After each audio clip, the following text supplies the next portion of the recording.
where the moon lights. An excellent day for an exorcism. I'm your number one fan. Hey up and welcome back to Rate Scary. I am your host, Scary Zara Mary, and if you're new here, welcome. I am going through individual horror subgenres, and each week I release a video covering a film that fits into that subgenre, and I also publish each week a video covering the latest horror news. Plus, for any theatrical releases, you also get a bonus episode midweek. And at the moment, we are looking at Gothic as a subgenre of horror. And if you haven't seen or heard my other episodes on this topic, I have an episode covering the history of Gothic horror. I have gone through the latest Nosferatu from this year, as well as the other iterations. I've talked about The Woman in Black, Sleepy Hollow, and The Witch. And this week, I am delving into The Others from 2001. So as always, if you have not watched this film, I need to warn you, there are going to be major spoilers ahead.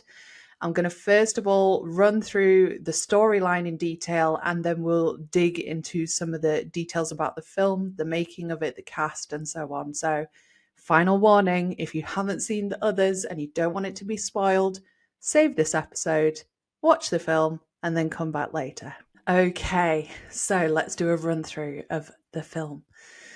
The film opens with Nicole Kidman as our lead in voiceover reading a story, and she begins with the words, "Now children, are you sitting comfortably? Then I'll begin." And this comes from a BBC radio programme, Watch with Mother, which was broadcast in the UK between 1950 and 1982, and it always began with, "Are you sitting comfortably? Then I'll begin." So we are set in 1945, just after the World War II, and Nicole Kidman plays Grace Stewart, who resides in a remote country house in Jersey, which, for those of you who aren't from the UK, it's a Channel island just off the coast of England, formerly occupied by the Germans, and she lives there with her two children, Anne and Nicholas, both of whom suffer from a severe sensitivity to light. And the disease that the children have is an actual disease, and I'm going to try and pronounce it. It's called xeroderma pigmentosum, which is basically an extreme sensitivity to sunlight.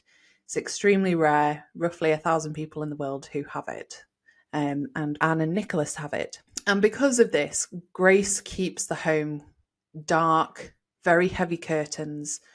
And one day we have some people arrive at the house.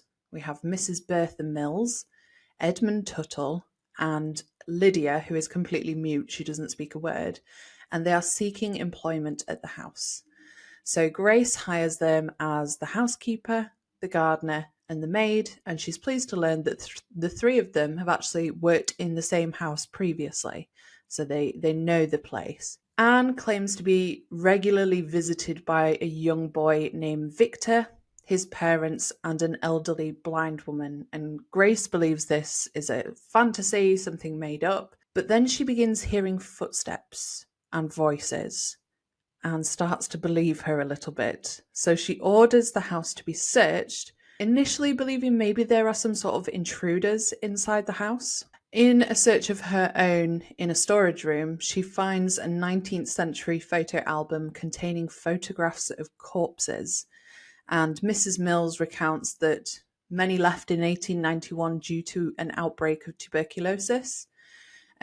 Regarding these photos, in reality, people did actually photograph their deceased loved ones during the late 19th century because so most were photographed laying down as if they were in a deep sleep, and others would be propped up in chairs, posed with some of their favourite objects like teddy bears or books or newspapers. And the reason that they did that was because it would be the only photograph that they would have of the family member, because photography was such a rarity at that time. So just a little aside for you. But after this, Grace begins to fear that there are maybe some supernatural entities in the house, but struggles to reconcile such things because she has a really rigid Catholic faith. At night, Grace witnesses a piano playing by itself, though, and she becomes convinced that the house is haunted. And she runs outside in search of the local priest to come and bless the house, and instructs Tuttle to come and check the nearby cemetery to see if a family has been buried there. Tuttle covers gravestones on the grounds at the order of Mrs. Mills, and in the woods, Grace runs into her husband Charles, who she believes should have been killed in the war, so this is very strange for her. And Charles acts very distant during his short stay at the house, probably suffering with some sort of PTSD as a result of his service in the war. And then we cut to one day Grace is checking on Anne playing, and she approaches her, but to her horror, instead of finding Anne, she finds an old woman wearing her daughter's communion dress who speaks in Anne's voice. Where's my daughter? Are you mad? I am your daughter. It is absolutely terrifying. So Grace attacks the old woman, only to find that actually she has attacked her own daughter. Charles informs Grace that he needs to return to the front, and she insists the war is over, you don't need to do this, but he rejects that completely and he departs the next morning. Grace, the next morning, is horrified to find that all of the curtains in the house have been removed, exposing Anne and Nicholas to the sunlight, and she accuses the servants of doing this and she banishes them from the house. Later that night, the children discover that the headstones in the cemetery belong to the trio of servants and flee when they see the servants approaching them. Grace finds a post-mortem photograph of Mrs. Mills, Tuttle, and Lydia, who all perished during a tuberculosis outbreak from more than 50 years prior, and Mrs. Mills tells Grace to talk to the intruders that Grace believes are there.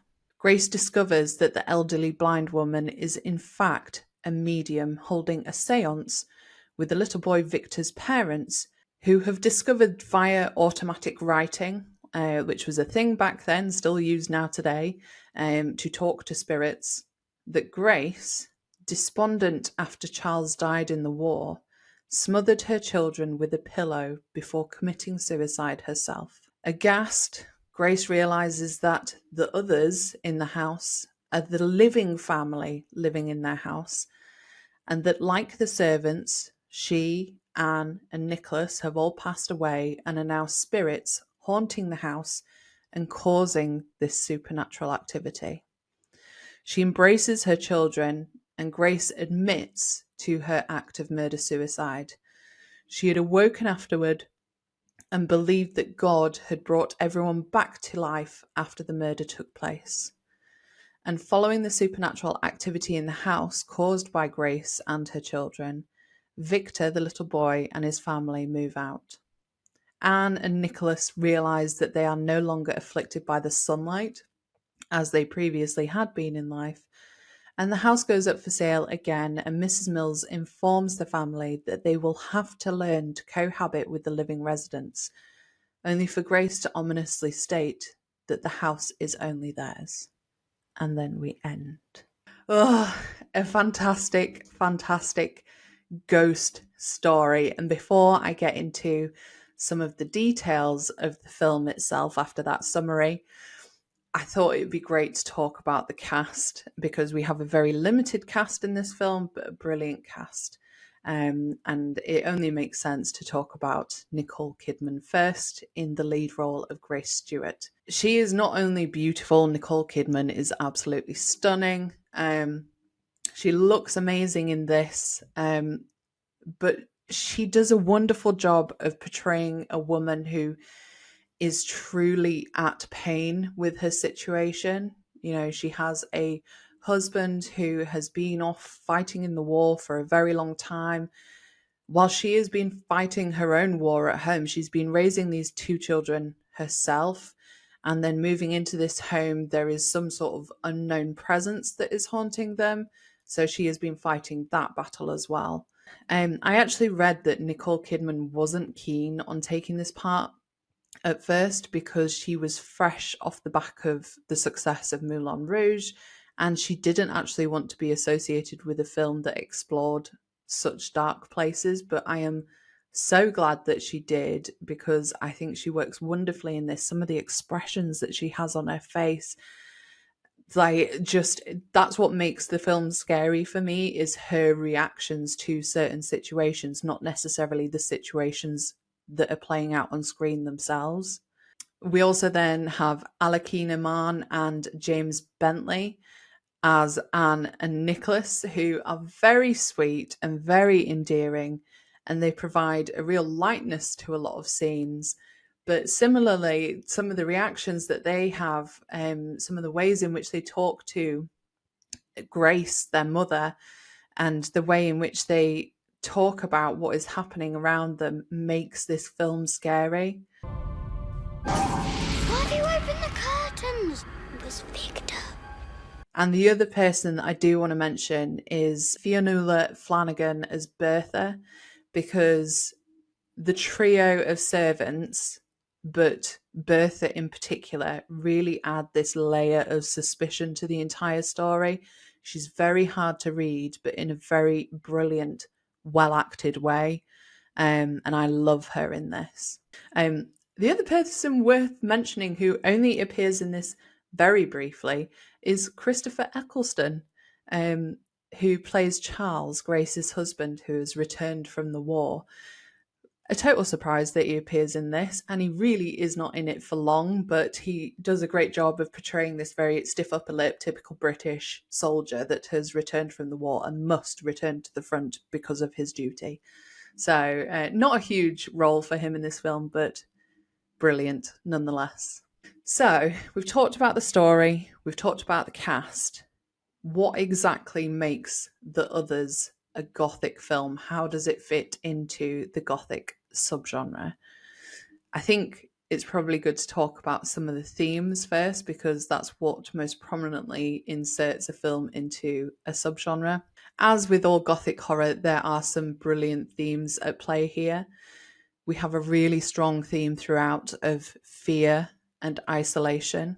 We have the mansion itself, which is isolated and it's shrouded with fog a lot of the time, and it becomes a lot more than just a setting for this story.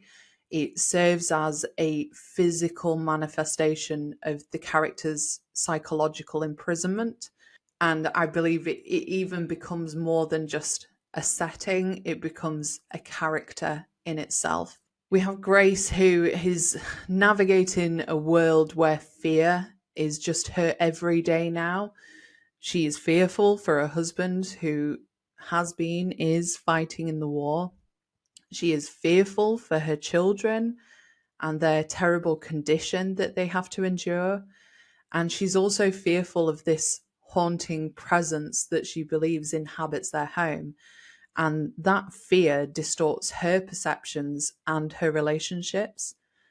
She's trapped within the confines of her home, but she's also trapped within the confines of her mind, which fuels her paranoia. We then also have a very prominent theme of existence versus death in this film. Death is a very common theme when it comes to Gothic horror. And Grace and her children appear to inhabit what could be described as almost a liminal space, so one that exists between life and death, but the lines are blurred. It's not very clear cut. Death looms throughout the film, and the story delves into how the characters actually confront not only their mortality, but the lives that they are leaving behind.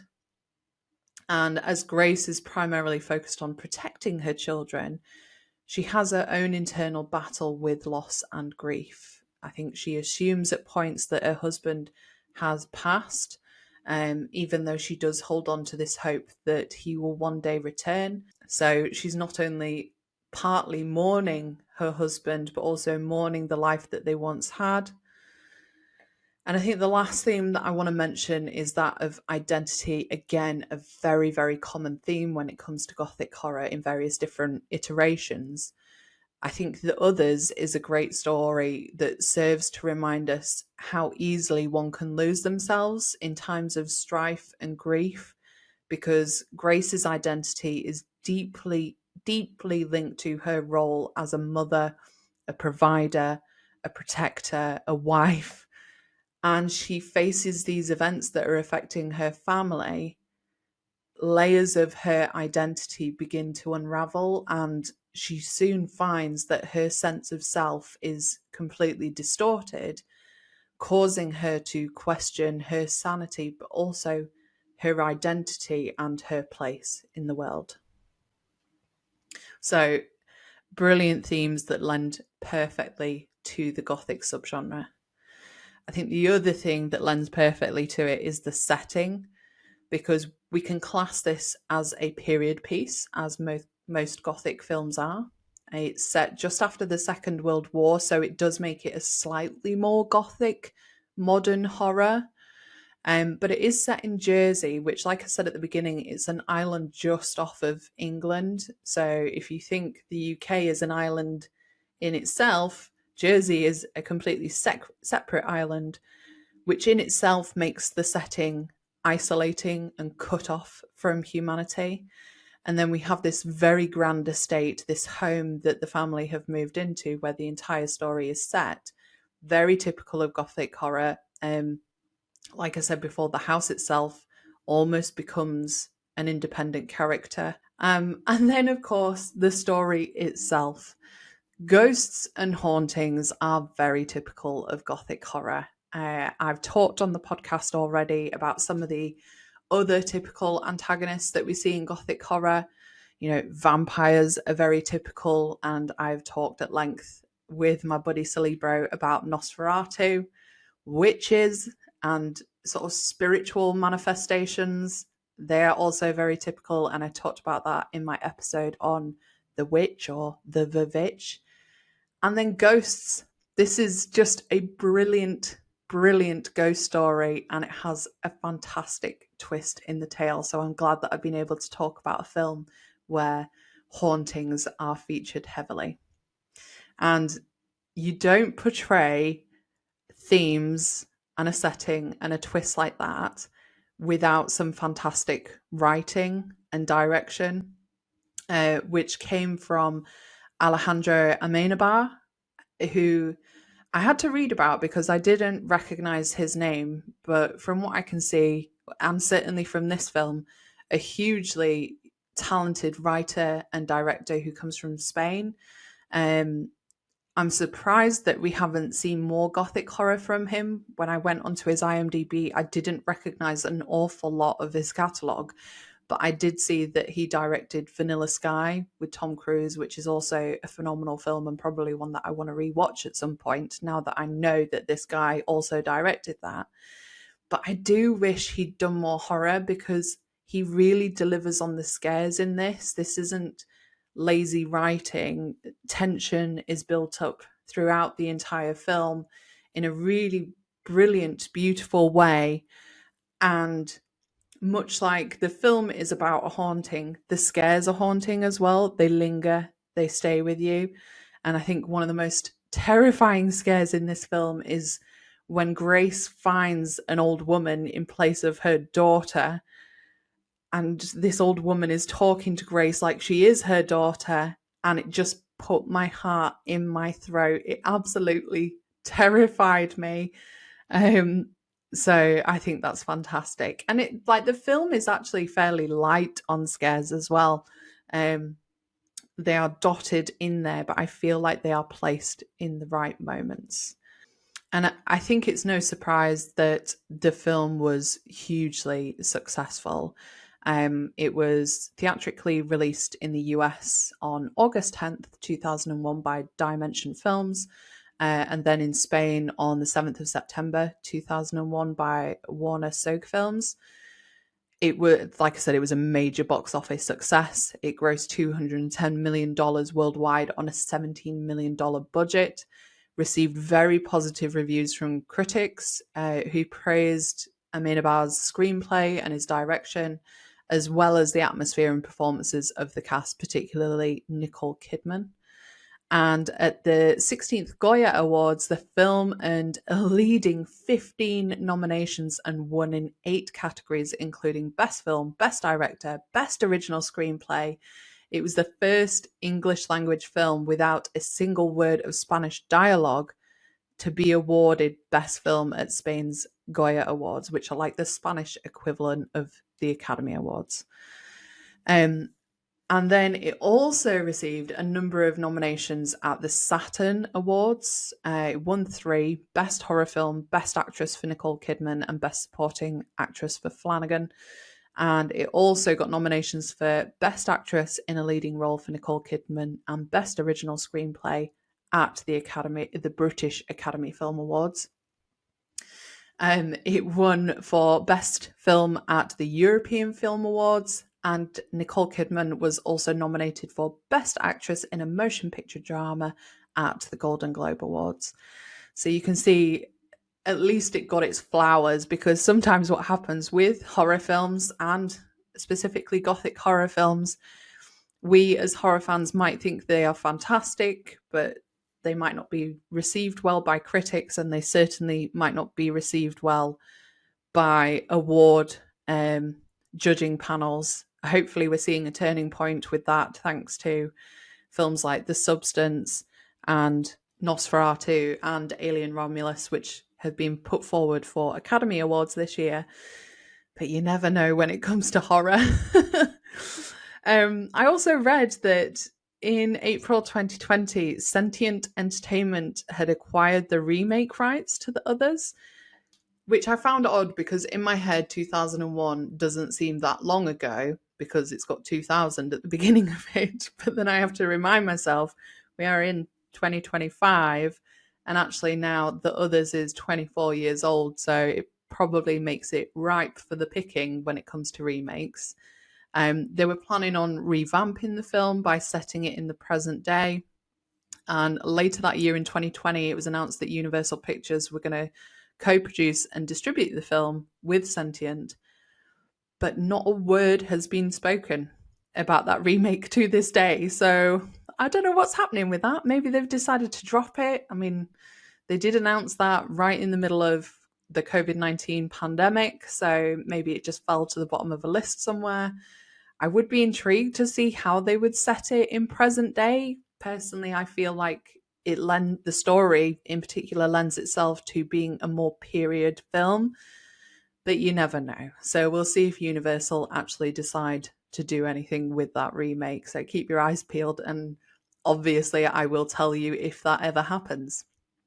But in summary, regarding The Others, I think it's probably important for me to mention I am very new to The Others, and I only watched it for the first time a couple of years ago thanks to my husband, who was totally shocked that he had seen it, him not being a horror fan and me being a huge one, and he recommended it to me. I went into it totally blind. I knew of the film, but I'd never really been fussed to watch it.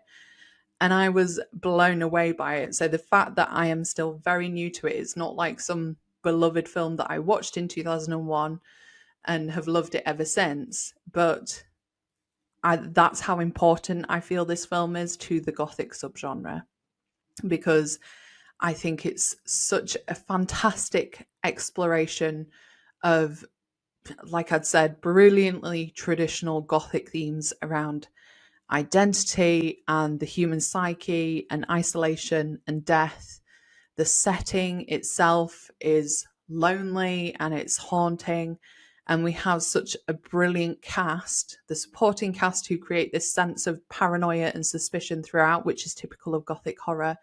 But then also a brilliant lead in Nicole Kidman, who conveys someone who is truly at odds with themselves and their own identity. Again, like I said before, a typical trope of Gothic horror, which I think just works so beautifully in this film. So if you haven't watched The Others, and you've spoiled it for yourself if you've gotten this far into the episode, please, I hope this has convinced you to go and watch it. Especially if you are a fan of Gothic horror, I think you will love it.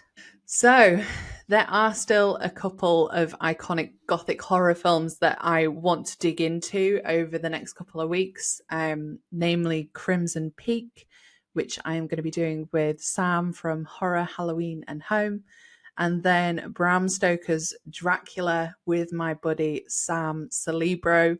He joined me for my Nosferatu episode, and he is coming back again. He's like a bookend to this chapter of Gothic horror. We started with Nosferatu, and we'll bring the podcast subgenre to a close on Gothic horror with Bram Stoker's Dracula and with him.